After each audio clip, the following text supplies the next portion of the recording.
ओम नमो भगवते वासुदेवाय नमः। Hello friends, welcome to my channel. इस वीडियो में आज मैं आपके साथ शेयर कर रही हूँ अक्षय तृतीया की सरल पूजा विधि।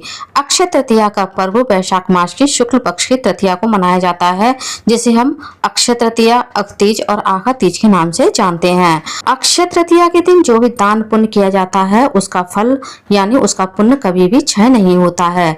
अक्षय तृतीया के दिन आप कोई भी शुभ कार्य बिना मुहूर्त देखे कर सकते हैं, जैसे विवाह करना हो, गाड़ी खरीदनी हो, गृह प्रवेश करना हो या फिर कोई भी मांगलिक कार्य आपको करना है या कोई व्रत या उद्यापन करना है तो आप अक्षय तृतीया के दिन कोई भी शुभ मुहूर्त, कोई भी शुभ दिन देखे बिना उस कार्य को आप कर सकते हैं। इसलिए अक्षय तृतीया को अबूझ मुहूर्त के नाम से भी जाना जाता है। तो चलिए आइए देख लेते हैं कि अक्षय तृतीया की हमें पूजा किस प्रकार से करनी है। अक्षय तृतीया की पूजा के लिए हमें सबसे पहले जमीन को साफ करके एक चौक मारना है। ये चौक आप हल्दी से, आटे से या फिर रंगोली वाले कलर से भी मार सकते हैं। चौक में मैंने अष्टदल कमल बनाया है। आप अपनी इच्छा के अनुसार स्वास्तिक का चिन्ह या फिर कोई सुंदर सी रंगोली भी बना सकते हैं। अब हम एक चौकी या पाटा लेंगे, पाटे पर पीला या लाल वस्त्र बिछा लेंगे। मैंने दोनों ही कलर के वस्त्र बिछाए हैं, आप एक कलर का वस्त्र भी बिछा सकते हैं। अब हम फूलों का या अक्षत का आसन देते हुए विष्णु जी और माता लक्ष्मी जी की फोटो को चौकी पर विराजित कर लेंगे। आप फोटो की जगह मूर्तियों को भी चौकी पर विराजित कर सकते हैं। इसके बाद हम भगवान गणेश जी को भी फूलों का आसन देते हुए चौकी पर विराजित कर लेंगे।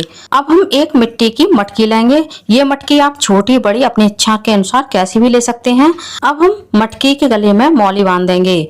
बैसाख के महीने में किसी को जल पिलाना, जल का दान करना बहुत ही शुभ माना जाता है। जैसे बैसाख के महीने के समान कोई महीना नहीं होता है, सतयुग के समान कोई युग नहीं है, वेदों के समान कोई शास्त्र नहीं है और गंगा मैया के समान कोई तीर्थ नहीं है, उसी प्रकार से अक्षय तृतीया के समान कोई तिथि नहीं है।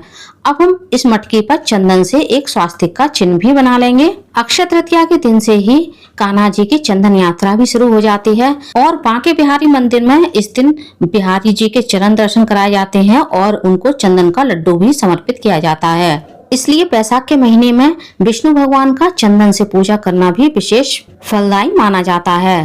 अब हम मटकी में थोड़ा सा गंगा जल डाल देंगे। उसके बाद इस मटकी को हम शुद्ध जल से कंठ तक भर देंगे।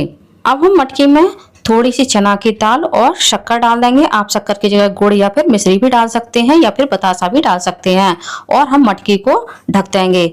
अब हम गेहूं का या फिर जौ का आसन देते हुए मटकी को चौकी पर विराजित कर देंगे। चने की दाल, गेहूं और जौ को स्वर्ण के समान ही माना जाता है और अक्षय तृतीया के दिन सोना खरीदना या फिर सोने का दान करना इसका बहुत ज्यादा महत्व होता है।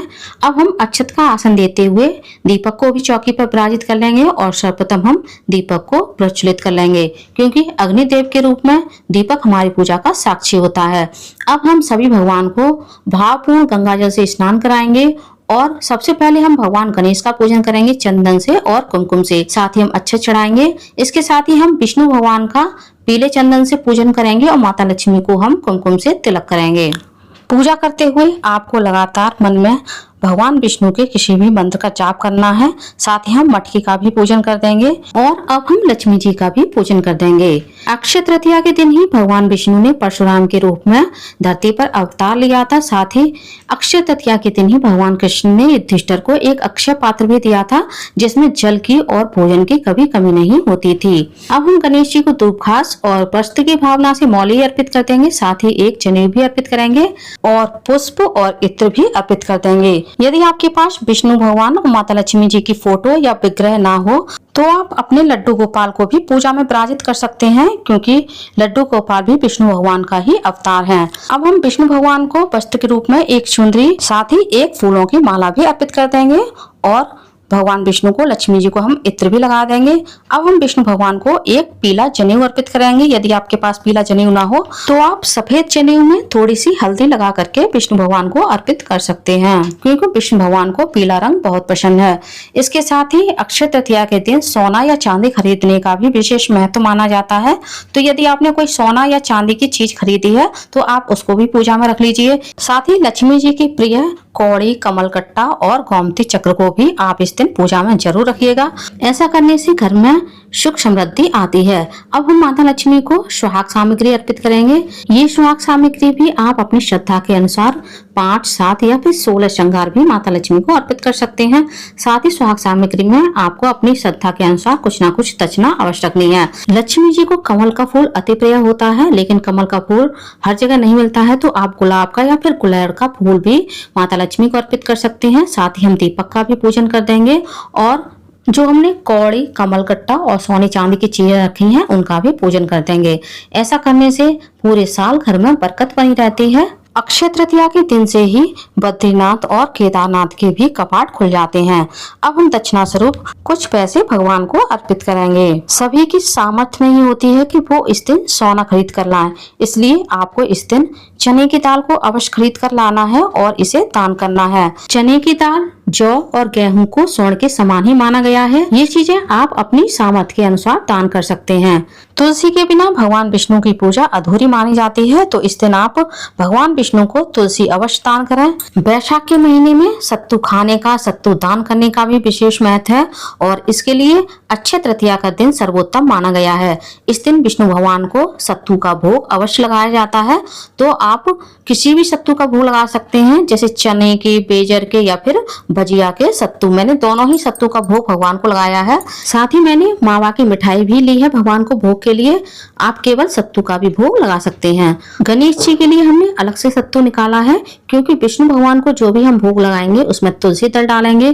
तुलसी दल के बिना भगवान कोई भी भोग स्वीकार नहीं करते हैं। अब हम भगवान को सीजनेबल फल का भोग लगा देंगे, जैसे खरबूज, तरबूज, ककड़ी, केला, आम, संतरा। आप चाहे तो इन सभी फलों का भोग लगा सकते हैं, वरना आप केवल खरबूज का और ककड़ी का भी भोग भगवान को इस दिन लगा सकते हैं।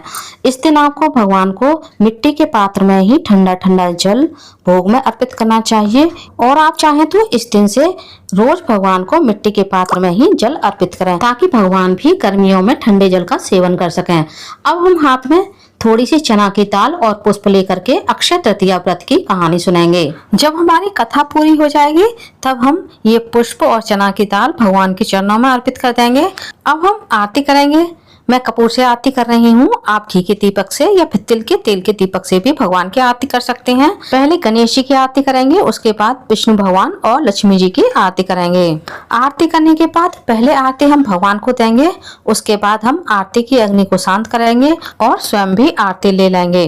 अब हम भगवान के चरण स्पर्श करेंगे और उनसे आशीर्वाद लेंगे और हाथ जोड़कर भगवान से पूजा में हुई भूल चूक के लिए क्षमा याचना करेंगे। अब हमने पूजा में जो जल का कलश रखा है और ये खरबूज रखा है, आप चाहें तो उसी दिन किसी पंडित को या अपने से बड़े को दान कर सकते हैं, अपनी सास को भी दान कर सकते हैं, या फिर आप अगले दिन भी इस कलश को दान कर सकते हैं। इसी तरह से आपने जो चना की दाल, गेहूं और सत्तू और लक्ष्मी जी को जो आपने सुहाग पिटारी दान की है, इसे भी आप किसी पंडित को या आपसे रिश्ते में जो भी बड़ी महिला हो उसे दान कर सकते हैं, या फिर आप इन सभी चीजों को किसी मंदिर में भी दान कर सकते हैं। फलों में से आप थोड़े से फल अपने लिए प्रसाद स्वरूप बचा लें, उसके बाद बाकी फलों को आप दान कर दें, क्योंकि आप इस दिन जितना अधिक दान करेंगे उतना अधिक आपको पुण्य मिलेगा। क्योंकि अक्षय तृतीया के दिन किए गए दान का कभी भी क्षय नहीं होता है। दान की गई सभी चीजों की चारों ओर हम जल फैला करके उन्हें मिनस देंगे। तो उम्मीद करती हूँ फ्रेंड्स आप लोगों को अक्षय तृतीया की पूजा विधि का मेरा ये छोटा सा सरल सा वीडियो पसंद आया होगा। वीडियो आप लोगों को कैसा लगा कमेंट्स करके जरूर बताइएगा, और यदि आप मेरे चैनल पूनम की आस्था पर पहली बार आए हैं तो प्लीज चैनल को सब्सक्राइब कर लीजिए। वीडियो को ज्यादा से ज्यादा लाइक कीजिए, शेयर कीजिए, साथ ही बेल आइकन को प्रेस कर दीजिए, ताकि हमारी आने वाली सारी लेटेस्ट वीडियो की नोटिफिकेशन आप लोगों को टाइम से मिल सके। कमेंट्स बॉक्स में ओम नमो भगवते वासुदेवाय या श्रीमन नारायण अवश्य लिखिएगा। धन्यवाद फ्रेंड्स। ओम नमो भगवते वासुदेवाय नमः। जय माता लक्ष्मी।